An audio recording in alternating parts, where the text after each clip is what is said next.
Hello and welcome to Intimate Conversations with Adana.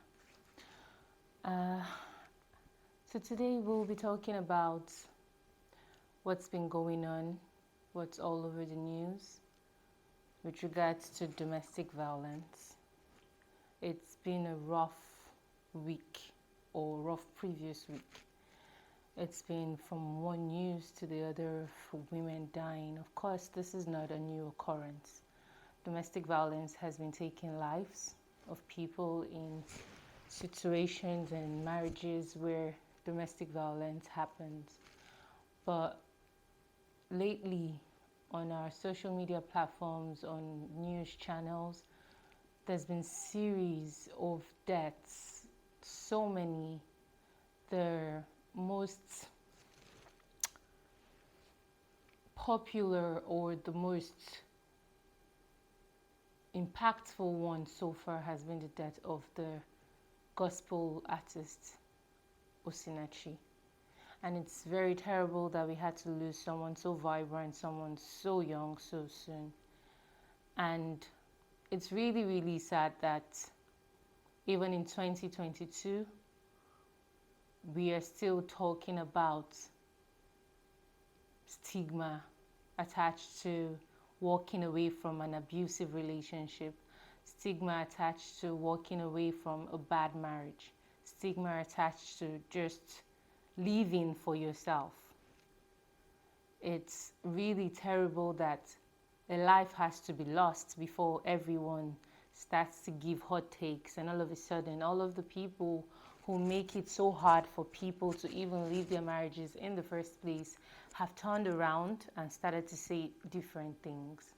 And that goes to tell you that you should live your life for you. I know people like to say that it's not easy to live your life for you, but at the end of the day, nothing worth doing is easy. Even the marriage that you want to be in, even the relationship that you want to be in, if you're honest with yourself, you know that it's not easy. Being there is not easy. Even in great marriages and great relationships, it takes hard work, it takes intentionality, it takes people who actually want to put in the work and see the results. So nothing is easy. Living an abusive marriage is not easy. But at the end of the day, you would have your peace, you would have your sanity, you would have your life in this case. It's so terrible that, I don't know, I'm so sad. I'm so sad because it cuts across different levels. And when I say different levels, I mean women with financial empowerment, women who are not so financially empowered. And domestic violence is not a respecter of your status. It's not. At the end of the day, I'm not going to blame the victim right now. Neither am I going to blame the family. I'm only going to blame the abuser in this case. Whoever it is, be it the husband, be it the wife. I'm giving all of the blame to the abuser because at the end of the day, why do you feel the need to beat an adult? To hit an adult? Why do you feel the need to do that? Now you do all of these things, and at the end of the day, you find that the society enables this. You hear people saying, leave your marriage, leave your marriage. What happens to the abuser? Abusing somebody, hitting someone is assault. You're supposed to be getting arrested and not people telling the person you abused to leave. Nothing in this country even makes it easy for the women who want to leave to leave. Nothing makes it easy. It's not the laws in place. It's not the police force. It's not the churches. It's not the social gatherings. It's not even family institutions. Because I know that there are families who have told their daughters, we don't come back from our families. In our family, we don't come back from marriages. If you're going, you go there to make it work. You do not have a place in this home anymore. Go and make your father's house your home. Families say this to their children. And that is a terrible way to make your child feel, because tomorrow when things go wrong, they already know that they do not have a place in you, in your home, to come back to. Then, if the family has already clearly stated that they're not going to take them back, the church is bellowing every day, every year, every morning, every night, weekly services, Sunday services, submission, pray for your husband, pray for your spouse, pray that the spirit of fornication and adultery and beating would get out of him. Divorce is a sin. God hates divorce. What did God say about domestic violence and murder? Like, overtly, covertly, they are saying things to you that would make you overthink the decision of leaving. I understand that. I know that. If you go to the police force when your husband abuses you, or your wife abuses you, instead of them to arrest the person who has abused the other and arrest them and make sure that they go in for the crime that they've obviously committed, you find out that you start to hear this is a family issue. And so you should deal with it as a family. That doesn't make any sense. This is not a sentimental body. This is supposed to be a legal body. How are you being sentimental about this? And so they trivialize the fact that you came with a short eye, with blood, with swellings over your body. The fact that somebody has actually threatened your well-being, your life, with beatings and all of this. And they trivialize it and say it's a family matter. You should go home and go and sort it out. And I understand that that just frustrates anybody, or frustrates you even further in the future if there's a repeat performance, to come back and report, because nothing was even done in the first place. And so it gives the abuser more power, more strength, more confidence to abuse you. And it makes you, the abused, less confident, more fearful, and prone to just taking the abuse because nobody is even going to help. I know that. And that's the reason why you don't have to wait for anybody. You have to take your life into your own hands. We've looked around how the family can make it impossible for you to have anyone. We've looked at how the church can make it impossible. We've looked at how the police force can make it impossible for you to get any help. Then if we look at the laws, the legal aspects, most women will say, oh, I don't want to leave because of my kids. If I leave this man, he's going to punish me by not providing for the kids. I cannot afford to cater for the kids by myself. Now, that is terrible, because these kids do not belong to you solely. There's no way you would have impregnated yourself and had these kids by yourself. You had these kids with this person. But because they are mean, and they are unnice, and they're terrible human beings, they've decided that if you want to leave the hellhole that they've kept you in and make a new life for yourself, they would punish you for that.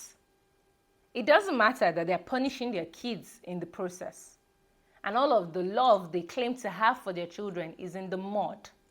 In that instance, it doesn't matter, because they're trying to be petty, they're trying to have control over you. And if you're sticking up for yourself by saying, I'm not doing this anymore, if there were laws that clearly stated that whether you divorce or whether you separate, the two parents are responsible for the children financially. And when I mean laws, I mean stringent laws that say if you do not provide as at this time for your children, you pay so fine, or you get locked up. Usually human beings don't listen. People usually listen when there is a promise of a gift or threat of punishment. So we need to, if there were stringent laws, more women will be able to leave, because they know that if they leave, the kids will be catered for, whether the man wants to cater for them or not. It's not a wanting to, it's a you have to. So I get it that all of these things are not in place. But, dear abused person, your life is very important. Your life is very important. Your life matters more than all of these other worries. You are alive, that's why you can worry about how you would care for them, how people would talk about this, how the church would ostracize you or not ostracize you, or how friends would leave you and depart and things like that. It's because you're alive. That's why you can even think these thoughts. If you were not alive, all of these things would not even matter. So would you rather be dead, or would you rather come out and see that there is more for you? There is more. There is more for you. The world will adjust. You cannot bank your decisions on the opinions or the choices of others. People were given mouths to talk. There's something that we've not even paid attention to. Lots of times people say stuff and they criticize stuff and they say so much so loudly about stuff. Now, a lot of people who probably have said, oh, divorce is a sin. Oh, divorce is a sin. God hates divorce and things like that in the past. Even though he's abusing you, go down on your knees and pray. Even though he's doing this, go down on your knees and pray. They may have been of that mindset. Give them maybe 2 years and 3 years, and something has changed, maybe in their lives or in the lives of somebody they know or something like that. And they have evolved, they have grown. Now, if you did not leave your marriage because this person was preaching, divorce is a sin, stay in your marriage, pray for your husband, he will change, and your husband was beating you then and you didn't leave. And 3 years down the line, the person is saying something different because what? They've evolved, they've learned. Now they're saying, do not stay in a marriage, your life is more important. Don't stay in a marriage where your life is being threatened. Walk away. If you had all of your front teeth complete when the person was saying that, but your spouse was still beating you, and you decided to stay because that person was preaching that, and by this time, 3 years later, when this person is saying something different, you've lost all of your front teeth. But, of course, they've changed their stance. You stayed 3 more years that you could have left and become a better version of yourself. You clearly have not, you don't look the same. And when I say you don't look the same, you haven't gotten better. You've just gotten worse. Now, what are you going to do? Are you going to hate on that person or get angry at that person that they changed their stance, you stayed there? Why is your decision dependent on them? Whatever you think you're going to do to that person is not going to give you back the years you've wasted. That is why you should have a mind of your own. You are an adult. You chose the person you married. That choice you made in that time, you can also make another choice. And this choice this time should also be for you. Because even when we say it's your choice to stay in the marriage and your reasons are because people will talk if you leave, it's really not your choice really then. Because your choice is largely influenced by the thoughts of other people. So what is your choice, independent of external input and external influence? What are your thoughts? What are your choices? It's so sad that the person who you loved, who you thought you were going to spend the rest of your life with, turned into a beast and turned into someone different. There's no praying anybody out of that behavior. There's no praying anybody out of that lifestyle. The first time they hit you, the problem is the first time they hit you, they watch for your reaction. You get angry, you get mad, they apologize, you didn't go anywhere, okay. They'll do it again to try and see what your reaction is going to be. And the minute you've condoned it the first time, you've just given them the leeway, the access to do it again. If someone would look at you that they claim to love, an adult, a full-grown adult like you, and raise their hand on you, raise a weapon, whatever, on you, against you, in attack, you should flee and never return. Forget mediation. Forget what people will come and try to beg you. Nobody's going to stay there the very next time he's going to do that. They're not going to live there with you. And he's probably going to do it, and he'll probably maim you if he doesn't kill you.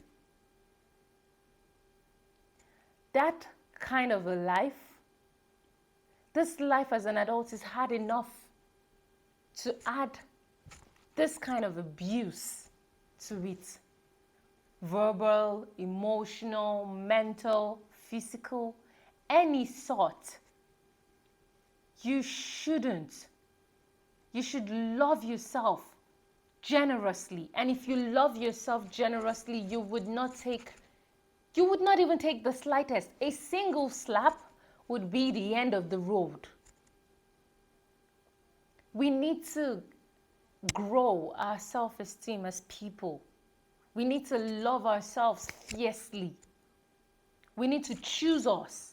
We need to deafen our ears to people's opinions and people's words and societal expectations. You need to be shameless. You may not be as shameless as some of us, but you need to take that shame that society uses to keep you in some situations and shred it to pieces. It doesn't do you any good. Not one good. Choose yourself. Your life is important. This has always happened. Women have always been abused. Men, I'm sure, have received their own share of it in their houses, even if it's a very reduced number compared to women. But at the end of the day, it's not like domestic violence started today. As we're talking of Osinachi, other women have come up to report their spouses. Somebody called of a wedding that was supposed to happen on Saturday because the man beat her to stupor. She's in the hospital and he almost used a machete on her, a cutlass on her. Now, when you look at all of these things, you have somebody like me personally, I have a lot of questions. I have a lot of angst. But at the end of the day, I'm like, okay, I'm glad that you eventually took a walk. And I hope that you stand firm in that decision. An archbishop came out with bruises talking about how her husband abused her. I'm hoping as these women are coming up, they're not just coming up and sharing the stories, they're taking a walk. As much as we like to say empower a woman financially, she's going to not take any nonsense from a man, that's not totally true. A lot of the women that have died are financially independent. Some of them were the breadwinners of their homes. A couple, Osinachi was the breadwinner. There's a woman who died in Abuja here. She was the breadwinner. Worked at a huge firm making lots of money. Sometimes it's more than money, because we've seen women who didn't have a dime to their names live with their children and never came back. You see, mental strength is a thing. In the face of adversity, in the face of family saying, oh, we don't support your decision, we cannot help you, we have no place for you here.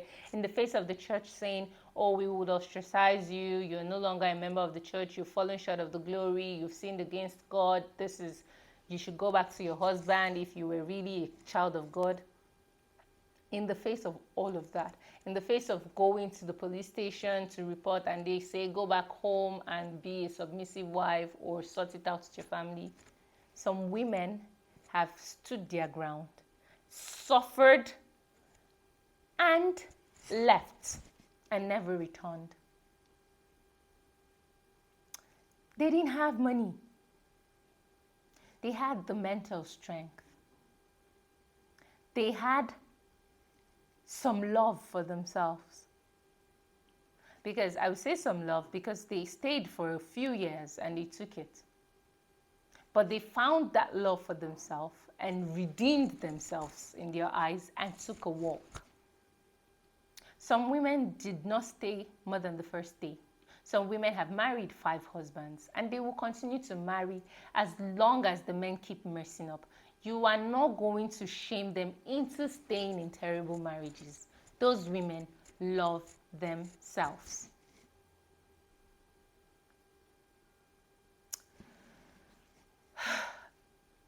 I'm pretty sad.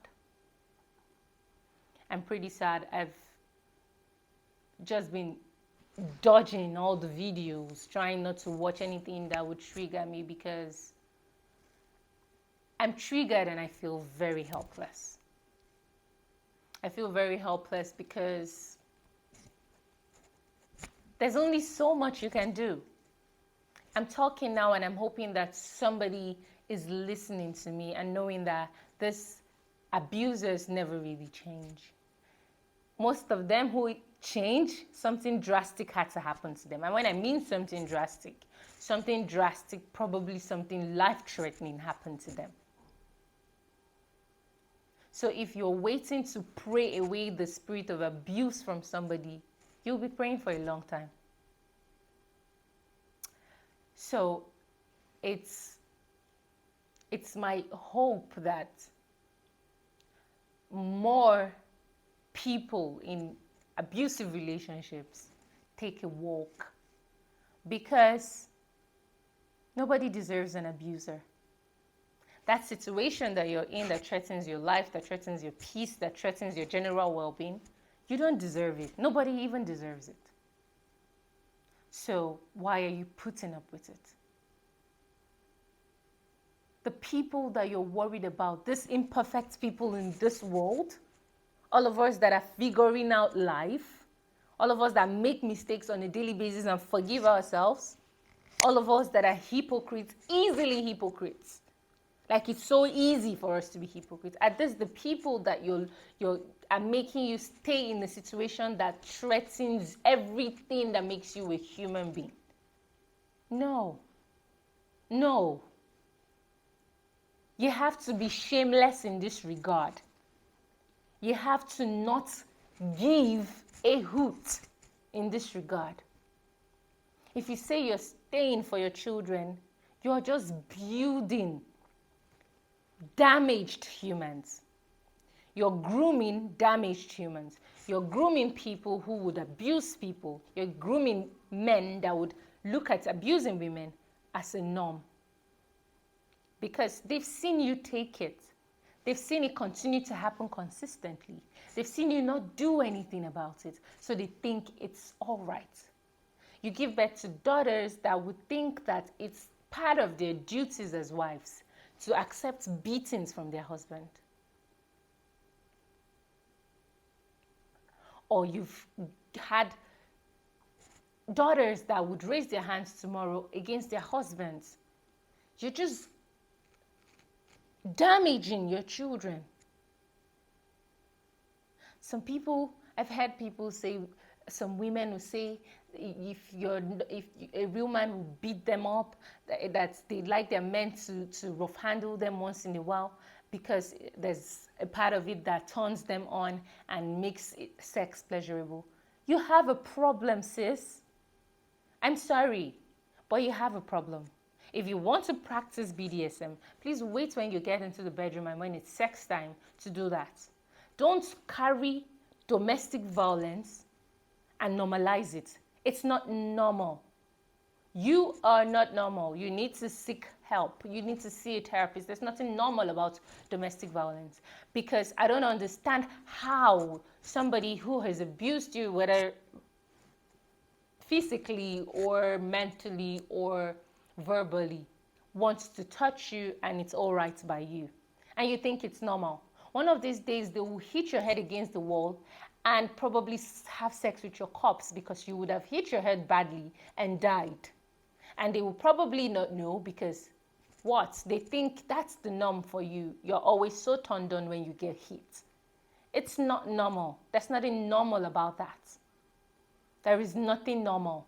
There is nothing normal about a man beating you because he's supposed to show you that he's a man. Something is wrong with you. You weren't raised right. Something is wrong with your self-esteem. You do not like yourself. Nothing is all right about that situation. You need to get help. Stop normalizing nonsense. Nothing about domestic abuse, domestic violence, intimate partner violence is all right. Nothing about it. So don't bring your sexual whatever it is and trivialize something that is so life-threatening. It makes no sense. We need to do better as a society. We need to make more stringent laws that states that people that do not want to be married anymore should take care of their children adequately, the way they would take care of their children if they were still legally married, because they brought those children into the world together. The police force should actually do their job, protect victims, and punish offenders. The church, show love. The church is supposed to be love. The church is supposed to be about love. The church is supposed to be about kindness. A person that is already going through so much suffering and so much pain only needs love and kindness and understanding, and not rebuttal, and not mean looks, and not judgment.